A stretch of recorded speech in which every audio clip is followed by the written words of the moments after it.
What's up, guys? So today I'll be talking about the personal connections I made with my art and psychoanalysis, and kind of how art led me to psychoanalysis in this like unconscious way. So I'll talk about how I got into art in the first place. So I was in an art program back in high school for 4 years straight, and in that program we had an art class every day. And what was strange about this program was that the teachers did not necessarily teach us how to draw or paint like in a traditional sense, but nonetheless, there were some basics that were taught, but they never showed us like a systematic way of approaching a work of art. They would instead give us like a concept, or sometimes it would be up to us to decide a theme. So concepts like loneliness, solitude, friendship, and stuff like that. And at the end of the semester, we would work on an exhibition and we would showcase our art like that we made during the semester. And to be honest, in the first like 2 years, all that was on my mind was simply passing. And one thing that I noticed was that like I would draw a lot of representational objects or still life, like a lot of things that were based in reality. So like a wolf, a tree, a face, and like I found joy in creating these things, but they were never like intimate. Didn't really speak to my soul.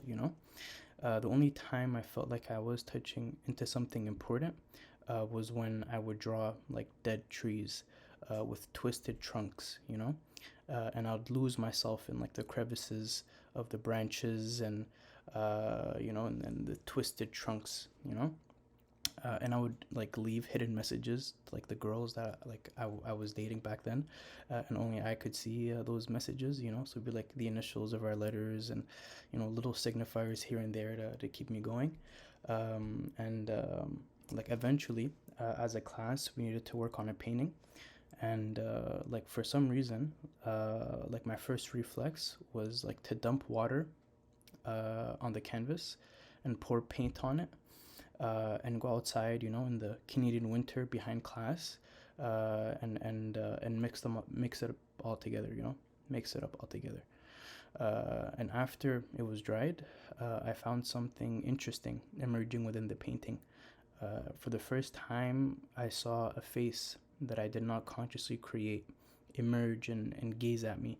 And then I saw more faces, more gazes, and it became like a sort of game to find faces within this chaotic world. And in the following year, after a number of panic attacks caused from weed, I grew a great attraction to automatism. You know, mainly because I was very, very, very confused. And like metaphorically speaking, like I couldn't see what was like in front of me. So those representational objects that were in front of me, like, yeah, I was able to kind of draw them, but I couldn't see them, and I couldn't see the things like in front of me. So like my paintings and drawings reflected that, and not only like the end result, but like the process in and of itself. I would start with a line, a scribble, a word, or an object. Then I would try to diverge and change the original shape of the drawing. And I would even like close my eyes and squint, so that I could like distort the perspective in hopes of seeing something new. And like while this was happening, I was kind of also unconsciously squinting my eyes at myself, trying to see and understand what was going on, inside me. And eventually, I stumbled upon psychoanalysis, and like everything clicked. It was not like I was reading something for the first time. It was more so that I read something that I witnessed within myself, put into words. So yeah, so circling back to the art process, like I found that I would make more and more connections with these faces and partial objects until a bigger face was made, or a bigger object. Again, like I find art to be a direct reflection of how a person thinks, or like a direct reflection of the structure of the psyche, or like how it operates and perceives. Like you're like literally in a process of like recording what you're seeing and understanding, or misunderstanding progressively as you go in the process of creating, a drawing or a painting, or music, or whatever. And like this repeating theme would emerge constantly from my drawings. And like one thing that kept emerging again and again, it was like these fragmented faces, so like a nose at the corner of the page connecting to an ear, and eventually finding its way to another nose, and so on and so on. It was always these like partial objects. And I was reading a passage from an introduction book to Lacan last year, and I think it encapsulates, like that entire, what was going on in that drawing. It's a pretty lengthy passage, so I invite you guys to read it with me. So it starts off with the ego regresses to its earliest phases in some dreams.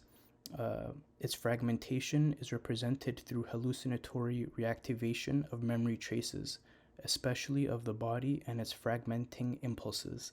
There is always the possibility of the subject's collapse back into the chaos out of which it was formed. Given the ego is thus a libidinal repository made up of the internalized images of others, including its own body. The ego can thus be seen as an intrasubjective relation founded on intersubjectivity. It is the coagulation and residue of internalized images of others.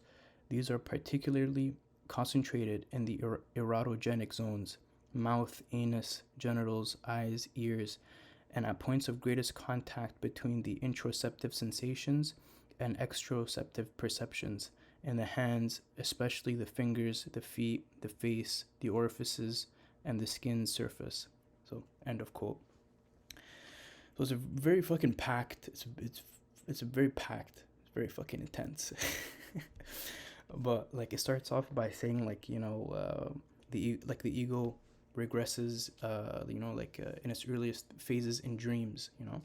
But I would argue and say like and I think this is the case too, like in art. In art it also regresses back in those in those early phases of these partial objects, ear, nose, anus, genitals,